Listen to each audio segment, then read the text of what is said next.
Bonjour, je m'appelle Danielle Aîné, je suis naturopathe spécialisée dans le bien-être digestif et aujourd'hui je viens vous parler des malfaits du sucre, le poison sucre sur votre microbiote. Alors, dans la liste des aliments qui vont être inflammatoires, on a plusieurs et le sucre, c'est le péché mignon que les gens ils vont en consommer parfois une, deux, 10 fois dans la journée. Moi, je vous invite toujours à commencer à regarder sur les étiquettes des aliments. Le sucre va créer des trous dans vos intestins. Le sucre, il est présent dans les céréales, dans les yaourts, dans le pain blanc, dans le ketchup, dans les vinaigrettes. Il va se transformer en hydrate de carbone pur quand il est raffiné et il va causer des pics d'insuline. Ça va faire des stockages de graisse, sucre égale graisse. On va faire un stock pour nos bourrelets. Avec le temps, la consommation du sucre, ça va être de plus en plus problématique pour votre pancréas et on peut faire développer une résistance à l'insuline qui est le diabète de type 2. Ça peut aussi avoir des troubles cardiovasculaires et il y a des études qui montrent que même sans surpoids, on peut avoir des problèmes cardiovasculaires à cause de la consommation de sucre. Et les édulcorants, est-ce que c'est bien remplacer le sucre par les édulcorants? Pas du tout. Je pense que c'est encore pire. On va continuer avec cette addiction au sucre, cette envie de manger sucré. L'aspartame, la sucraline, le sucralose, ça va être toxique pour votre corps, ça va être dangereux pour votre santé, ça va causer des migraines, des diabètes, des maladies cardiovasculaires, ça va augmenter le risque des cancers. Le sucre, ça se construit, hein, cette envie, c'est doudou qu'est le sucre. Qu'est-ce qu'on est en train de donner à nos enfants? Comment remplacer ces sucres sans être de l'aspartame, de sucre chimique? Le sucre, c'est des vraies bombes au niveau des intestins. Ça va créer cette dépendance. On va créer des dégâts sur les microbiotes. Ça va être de l'aliment pour les bactéries qui sont nocives pour les intestins. Ça va également augmenter le pH fécal, ça veut dire que la quantité des nutriments qu'on peut absorber, ça va diminuer parce qu'on a ce pH fécal qui est augmenté. On va augmenter bien sûr le poids, c'est pour ça qu'on va arrêter toujours le sucre quand on veut faire une baisse de poids corporel. Et même dans les produits qu'on n'imagine même pas, c'est pour ça que j'insiste à regarder les étiquettes, il y en a du sucre. Parfois, il y a du sucre dans les dentifrices. Il y en a dans les chewing-gums, dans les boissons, avec d'autres noms parfois. Avec l'alcool. L'alcool, c'est un sucre. Si vous voulez perdre du poids, arrêtez l'alcool. Même dans les viandes transformées, vous allez voir, parce que le sucre, c'est additif. Et en fait, les industriels, ils ont bien compris, ils ont étudié pour pouvoir avoir la bonne quantité entre sucre et sel, avec la graisse, avec le croustillant, pour qu'on soit accro. Alors, c'est ce que j'ai dit souvent, commencez à changer la perspective. Est-ce que vous êtes des suiveurs et vous faites ce qu'on nous a dit de faire, ou vous avez cette réflexion de dire qu'est-ce que je suis en train de faire, qu'est-ce que je suis en train de donner à mon enfant, qu'est-ce que je suis en train de mettre dans cette machine incroyable qu'est mon corps, et faites le changement. Il y a toujours des gens qui me demandent comment combattre nos envies de sucre. Alors la première chose à observer, ce sont les déclencheurs. Qu'est-ce qui vous fait avoir envie de manger du sucre? Est-ce que c'est de la faim? Parce que parfois, je parlais tout à l'heure de pic d'insuline, quand on va manger très sucré, par exemple au petit déjeuner, on va manger du pain avec la confiture, avec une tasse de thé sucré, avec un fruit. On était à jeun, alors la glycémie très basse. On mange tout ça sucré, sucré, sucré, ça monte d'un coup. Et après, on va avoir cette baisse encore qui va faire qu'on a envie de sucre parce qu'on n'arrive pas à stabiliser cette glycémie. C'est pour ça que je parlais aussi de diabète. Ces pics de glycémie-là, à force de faire dans votre journée, c'est les coups de fatigue, c'est l'envie de manger du sucre.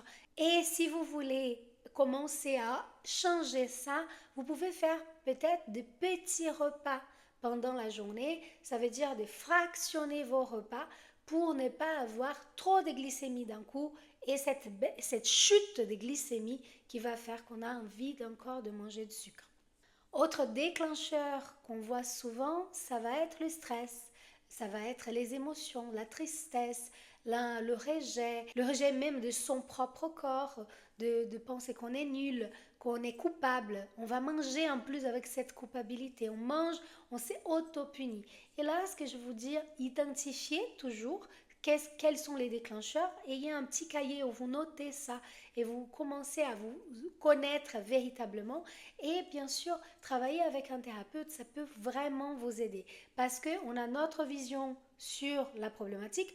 Nos amis, notre famille, ils vont avoir une vision encore un petit peu comme nous, parce qu'on est tous de le même côté, un thérapeute, un médecin, une personne ailleurs que de votre cercle va avoir une vision complémentaire.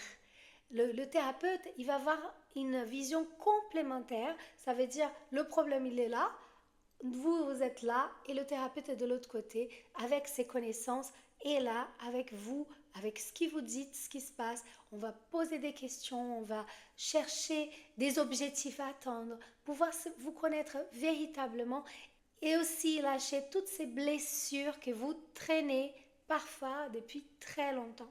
Troisième grand déclencheur d'envie de sucre, ça va être les hormones. Les hormones, notamment les femmes, on va avoir ces hormones qui parfois vont beaucoup fluctuer pour plusieurs raisons aussi. Naturellement, on a un rythme différent des hommes parce qu'on a nos phases par rapport à notre cycle. Et parfois, c'est encore plus fort quand on va avoir des problématiques, notamment avec les intestins. Quand il y a un déséquilibre du microbiote, il va avoir un déséquilibre du gynécologique aussi, ça veut dire avec des endométrioses, avec des ovaires polykystiques. Un vient avec l'autre. Il y a un déséquilibre qui va s'éteindre. C'est pas tout le monde qui a un problème au niveau du microbiote intestinal qui va avoir un problème au niveau gynécologique. Mais si vous avez de l'endométriose, d'ovaires polykystiques, si vous avez des mycoses à répétition, ça c'est sûr, vous avez un problème au niveau de votre microbiote intestinal. Et on ne peut pas travailler un sans l'autre.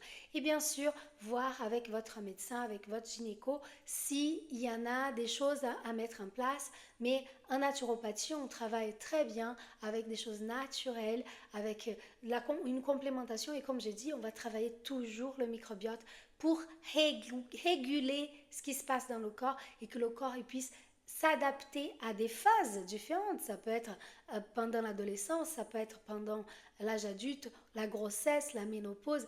Tout ça, ça va changer dans notre microbiote et on va avoir plus envie de sucre ou on va stocker plus les graisses parce que le sucre il va se transformer plus rapidement en graisse parce qu'on a moins d'activité physique, parce qu'on a moins de muscles.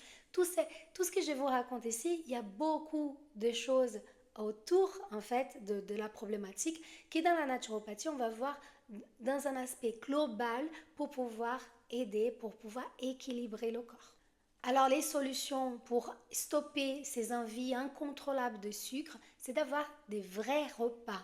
Okay? C'est matin, manger plus gras et plus protéiné. Moi, je suis végane depuis plusieurs années et les clients qui viennent au cabinet, je vais toujours conseiller une alimentation plutôt végétale parce que je crois de tout mon cœur que c'est la meilleure alimentation qu'on peut avoir, mais c'est une alimentation protéinée quand même. Ça va être des graines de chia, ça va être de l'avocat si vous voulez, des bonnes graisses, ça va être des graines de lin broyées parce que ça a besoin pour qu'on puisse bien absorber les oméga 3. Ça va être des aliments à index glycémique bas. Celui-là, vous pouvez trouver aussi sur Internet la liste des index glycémiques des aliments. Par exemple, une carotte crue et une carotte cuite ne vont pas avoir les mêmes index glycémiques. On peut en parler dans une prochaine vidéo. Les fibres vont aider à tamponner cette glycémie qui va trop s'élever. J'ai parlé tout à l'heure du petit déjeuner avec du gras, avec des protéines. Pour que la glycémie que j'avais parlé tout à l'heure, que quand on est à jeun, parce qu'on n'a pas mangé pendant la nuit, on va avoir la glycémie très basse et on va faire un pic très élevé. Ça veut dire que si vous consommez des aliments très sucrés, comme c'est le cas de petit déjeuner standard, avec beaucoup de sucre, avec du Nutella, avec des céréales qui sont très sucrées, vous allez avoir ces pics de glycémie. Comment faire pour faire un tampon, mettre du gras et mettre des fibres? Ça va tamponner cette glycémie qui monte trop haut et on va pouvoir y travailler tranquillement. On va avoir moins de pics de glycémie. Au déjeuner, bien sûr, si vous mangez des légumes, ils vont avoir un index glycémique bas. La salade, tout ça va faire que la glycémie va être tamponnée avec tous ces fibres. Et c'est ce que je dis souvent, si votre corps, il a tout ce qu'il faut, si nutritionnellement il va bien, s'il arrive à absorber tous ces nutriments, vous n'allez pas avoir des fringales. Quand vous mangez des bonbons, vous avez envie de plus, de plus, de plus, de plus, parce qu'il n'a aucune vitamine là-dedans. Il y a rien. Et en fait, votre corps, il a tendance à stocker en disant, oula, il y a un danger, on mange, mais il n'y a rien qu'on peut garder. C'est pour ça que des vrais repas avec des fruits, des légumes, des oléagineux et tout ce qui est protéines végétales, parce que ça va vraiment aider au niveau des fibres, au niveau de la protéine qui va donner de construction de vos muscles, c'est le repas que vous n'allez pas avoir ces pics de glycémie trop élevés. Bien sûr, il y a la quantité. Le jus, ce n'est pas compté comme un fruit. Le jus, c'est du fructose pur qui va venir sur votre foie et qui va vraiment être stocké. Le jus de fruits n'est pas bon pour votre santé.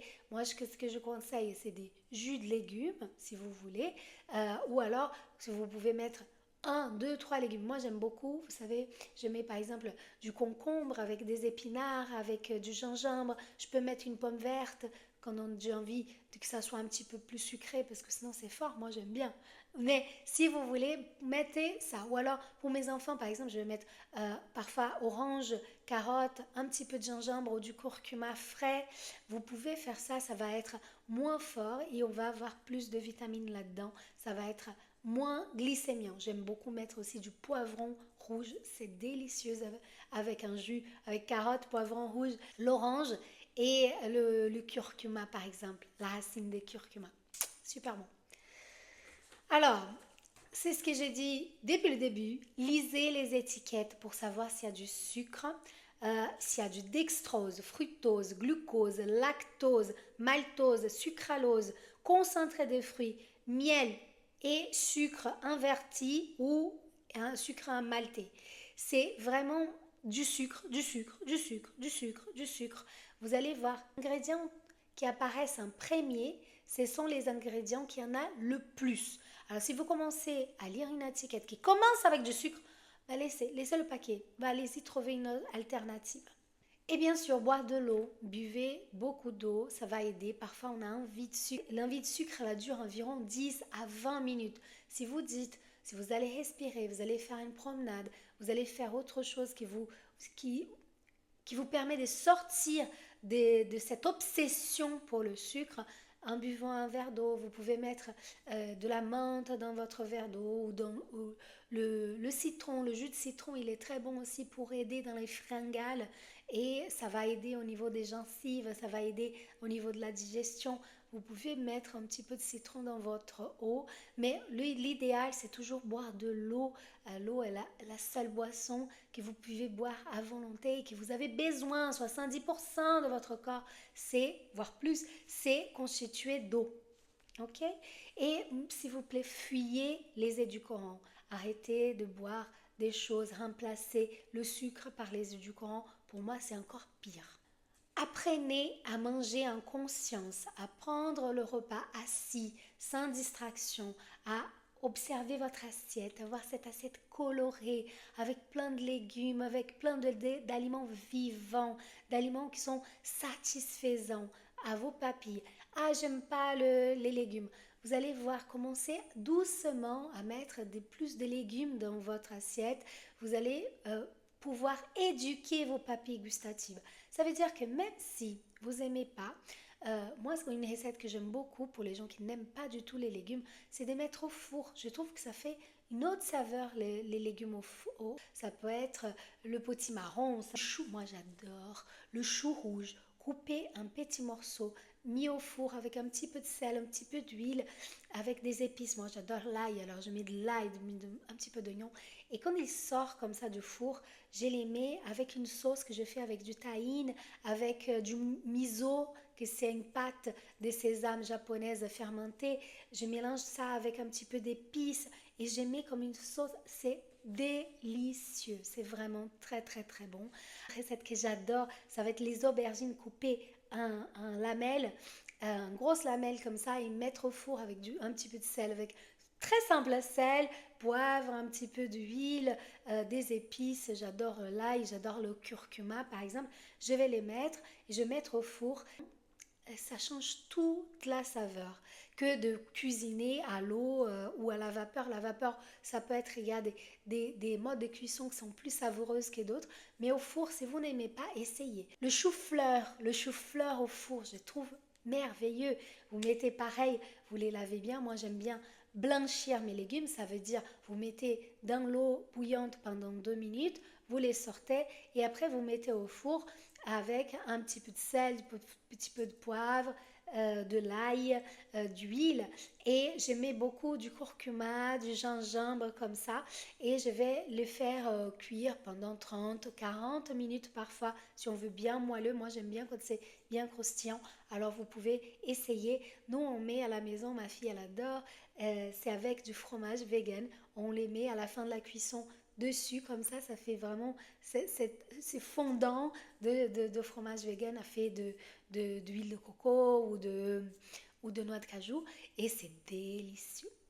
Alors quand vous avez très envie de sucre, comme je vous ai dit, il faut connaître, vous identifier quels sont les déclencheurs. Alors je vous invite à prendre 5 minutes pour aller respirer, pour aller méditer. Méditer, c'est pas avoir la tête vide. Méditer, c'est avoir ces temps pour s'écouter. Ça peut être juste vous vous asseyez et vous observez la position de votre corps et vous restez tranquille là. Et ensuite, vous allez pouvoir écrire. C'est un exercice qui est tellement puissant de connaissance de soi. Écrire ce que vous avez ressenti, où vous avez mal, à mettre des objectifs dans votre vie pour que vous puissiez sortir de cette obsession au sucre. Comme j'ai dit, c'est 10 à 20 minutes qui va avoir cette folie du sucre si vous arrivez à tenir. Et c'est pas, ah j'ai pas réussi une fois, bah c'est mort. Non, c'est vraiment, aujourd'hui vous faites, j'ai pas réussi. Le lendemain, le surlendemain, et la semaine prochaine, et le mois prochain. Et vous allez voir, vous allez travailler sur votre cerveau, sur ces connexions neuronales, sur ces sensations d'urgence de manger du sucre pour combler quelque chose. Bien sûr, tout en travaillant sur la connaissance de soi avec un thérapeute, par exemple, ou avec votre petit cahier où vous allez noter petit à petit ce que vous ressentez. Et le dernier conseil, je pense que c'est le plus important de tout ça. N'achetez pas, hein? N'achetez pas de sucre.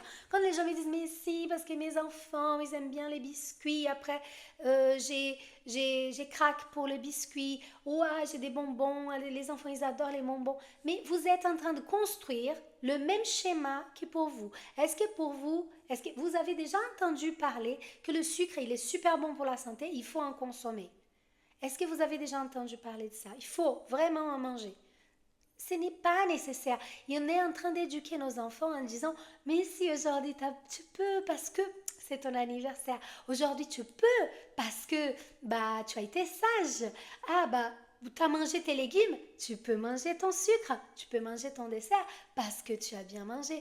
En fait, on est en train de construire quelque chose qui n'est pas équilibré pour nos enfants et on doit prendre conscience de ça et changer la donne. On n'a pas à donner du sucre matin, midi, soir à nos enfants en pensant que c'est anodin parce qu'ils ont besoin d'énergie. Ils ont besoin d'énergie, mais si vous mangez, s'ils mangent des aliments transformés, des aliments qui sont pleins d'additifs, ils ne peuvent même pas apprécier un aliment brut, un aliment naturel. Ils vont même pas avoir faim. Ils vont avoir juste ces pics de glycémie qui montent, qui descendent et qui vont juste leur faire du mal. J'ai commencé à parler avec vous sur vos problèmes digestifs.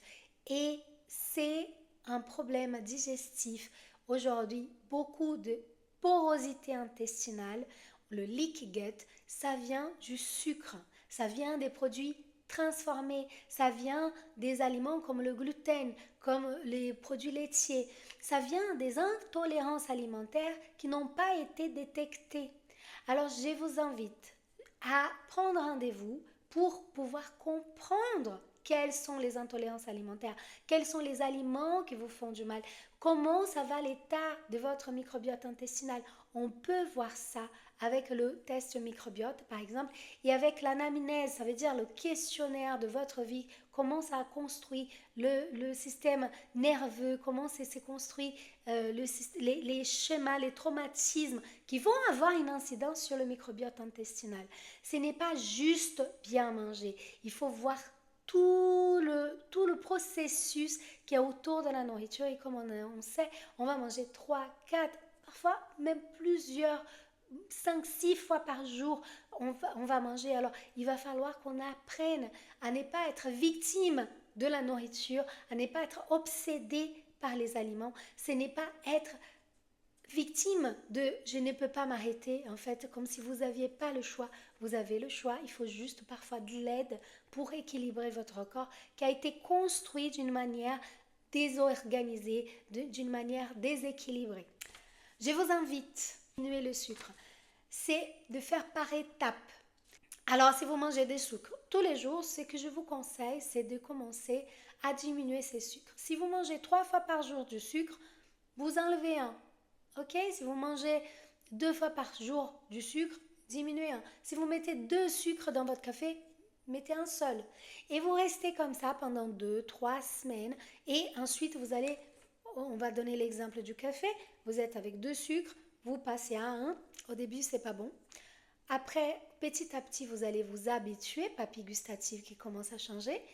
2-3 semaines après, vous passez à un demi-sucre. On va faire ça, le processus, doucement. Et vous allez voir, à un moment, vous allez arrêter le sucre, par exemple, dans votre café. Vous allez voir comment c'est déjà délicieux parce qu'on va sentir vraiment le café. On va profiter de ces cafés.